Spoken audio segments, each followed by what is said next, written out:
In the frostbitten corridors of international intrigue, where the echoes of artillery fire still linger over Eastern Europe's scarred landscapes, a pivotal encounter unfolded in the heart of Moscow. As winter's grip tightened on December 2, 2025, a cadre of American emissaries, led by a seasoned real estate magnate turned diplomatic troubleshooter, crossed paths with the unyielding architect of Russia's resurgence. This meeting, shrouded in layers of strategic posturing and veiled threats, represented not just a bid to silence the guns in Ukraine but a high-stakes recalibration of alliances that could ripple across continents. The envoy, flanked by a trusted family confidant with a storied history in high-level deal-making, arrived amid a tableau of calculated bravado from the host. Just hours prior, the Russian leader had paraded before cameras at a frontline command post, his face etched with a mix of fury and resolve, decrying the mounting toll of Ukrainian resistance while touting territorial gains as harbingers of inevitable triumph. The backdrop to this rendezvous was a conflict that had morphed from a swift incursion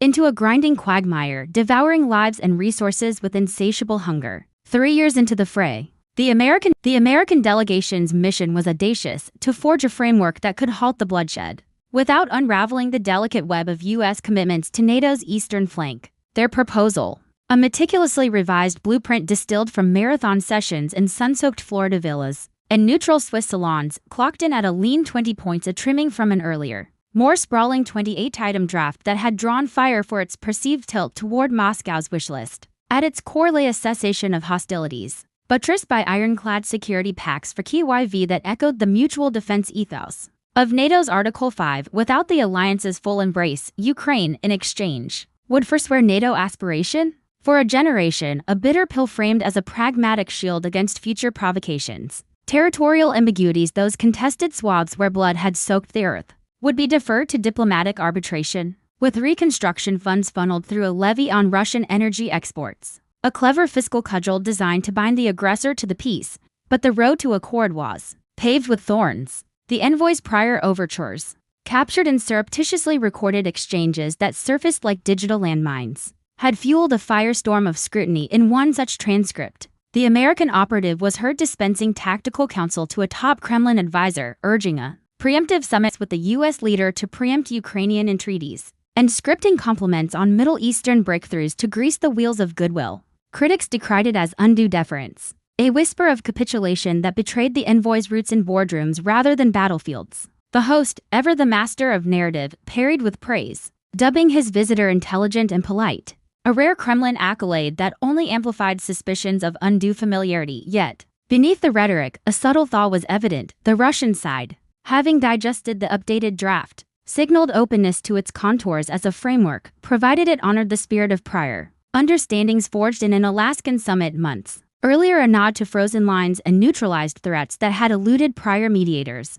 Across the Atlantic, Ukraine's steadfast guardian orchestrated a counterpoint symphony of resolve. Amid the gilded halls of Paris, he convened with Europe's titans, extracting pledges of unyielding support that underscored the perils of concessions. Peace without justice is but a prelude to war, he intoned, his words a clarion call against any deal that might legitimize conquest. European capitals, from the Seine to the Thames, mobilized task forces to etch unbreakable guarantees into the pact, transforming vague assurances into treaty-grade bulwarks. This transatlantic hustle was no mere formality, it was a bulwark against the specter of isolation, ensuring that any armistice bore the weight of collective deterrence. The envoy's Moscow foray thus unfolded under dual spotlights: the Kremlin's probing gaze and Europe's vigilant oversight, each probing for fractures in the emerging edifice. The stakes transcended borders, ensnaring a tapestry of global fault lines. For the U.S., success here burnished a legacy of deal-making prowess, a counterweight to domestic tempests and a balm for alliance strains frayed by years of proxy arming. Failure, however, risked emboldening revisionists from Beijing to Tehran,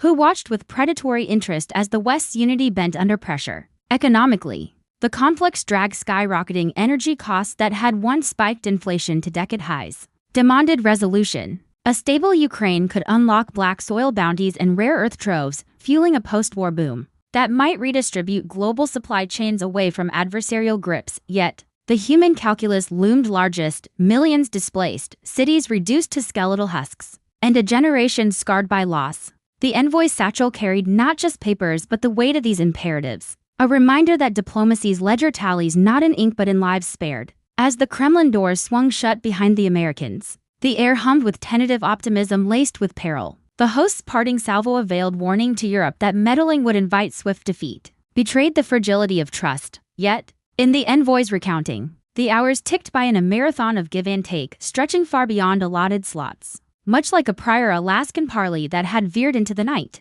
emergent signals hinted at concessions, Moscow's nod to enhanced U.S.-led safeguards for Kyiv, a concession that could reroute billions in aid from weaponry to welfare. Still, the chasm yawned wide on core demands: demilitarization thresholds, linguistic safeguards for Russian speakers, and the thorny question of frozen assets that could bankroll reparations or vanish into oligarchic coffers. This diplomatic chessboard, intricate as it was, intersected with a parallel drama unfolding on America's southern frontier, where the clamor for sovereignty clashed against waves of aspiration. In the shadow of razor wire barriers and floodlit watchtowers, the U.S. grappled with an influx that had swelled to historic proportions under prior stewardship, cresting at over 8 million encounters in 4 tumultuous years. By late 2025, the tide had ebbed dramatically, monthly apprehensions plummeting to 47,300 in December, the leanest since pandemic halts, but the scars lingered: strained municipalities, overburdened shelters, and a populace polarized by tales of sanctuary havens turned crime corridors.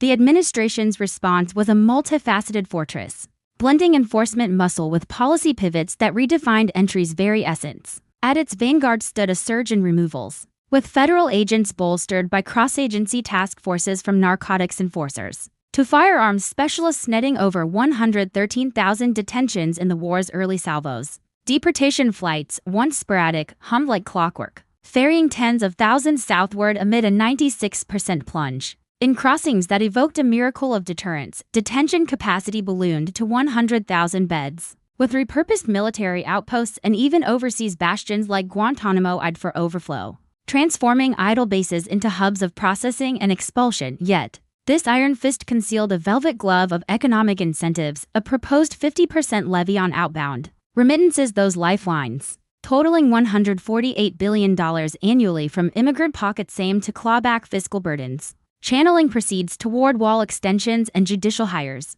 300 new immigration arbiters were slated to slash backlogs exceeding 2 million cases, expediting removals while upholding procedural facades. Sanctuary strongholds faced federal, withering funding freezes for non-cooperative locales, coupled with Justice Department missives threatening indictments for obstructive officials. Eroded local bulwarks. Controversy swirled around the erosion of humanitarian corridors, once sacrosanct. Asylum adjudication ground to a halt, stranding over 2 million claimants in limbo as officers weighed negative factors from origin nations plagued by insecure documents or instability. Visas for Afghan allies, those who had braved Taliban shadows to aid U.S. missions, were frozen, a heartbreaking reversal that stranded thousands in peril. Green cards from 19 high-risk realms, predominantly Middle Eastern and African, underwent blanket scrutiny, with denials spiking under broadened public charge lenses that penalized benefit seekers. A sweeping travel proscription loomed, ballooning from 19 to potentially 32 nations,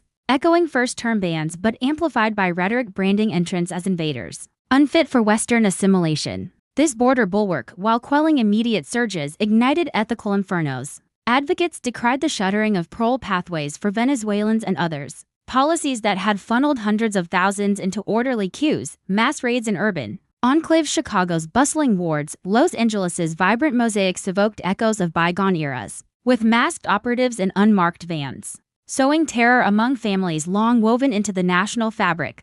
Japanese-American sentinels, haunted by internments, ghosts, mobilized patrols and briefs, decrying invocations of archaic statutes like the 1798 Alien Enemies Act as harbingers of recurrence. In New Orleans, a Democratic bastion braced for sweeps. Local leaders lamented opacity from federal overlords, their pleas drowned in a tide of executive fiat. The immigration edifice, then, was no mere perimeter, it was a philosophical redoubt, asserting that unchecked flows imperiled the republic's core. Proponents hailed plummeting encounters down to 229 daily by early 2025 as vindication, a restoration of American workers' first that funneled billions into enforcement without tax hikes. Detractors, however, saw a humanitarian hemorrhage, severed family ties, stifled dreams, and a moral ledger stained by expedited ejections that bypassed due process. The administration's retort was unyielding. Prior laxity had invited chaos, from cartel-fueled fentanyl floods to urban spikes and migrant-linked incidents. demanding a reset that prioritized citizens over interlopers. Interwoven with these threads was a broader tableau of Trump-era turbulence, where foreign forays and domestic defenses converged in a narrative of reclaimed potency. The Ukraine Gambit, with its echoes of Alaskan Accords and Geneva tweaks, mirrored the border's tactical feints concessions dangled to lure compliance, threats brandished to enforce it. Both arenas tested the limits of unilateral might. Could a real estate savants rapport thaw frozen conflicts? Might tariff shadows on Mexican exports 25% levies mooted to stem northward treks compel hemispheric harmony in each? The calculus hinged on leverage's alchemy, transmuting bluster into binding pacts, yet beneath the maneuvers lurked profound perils.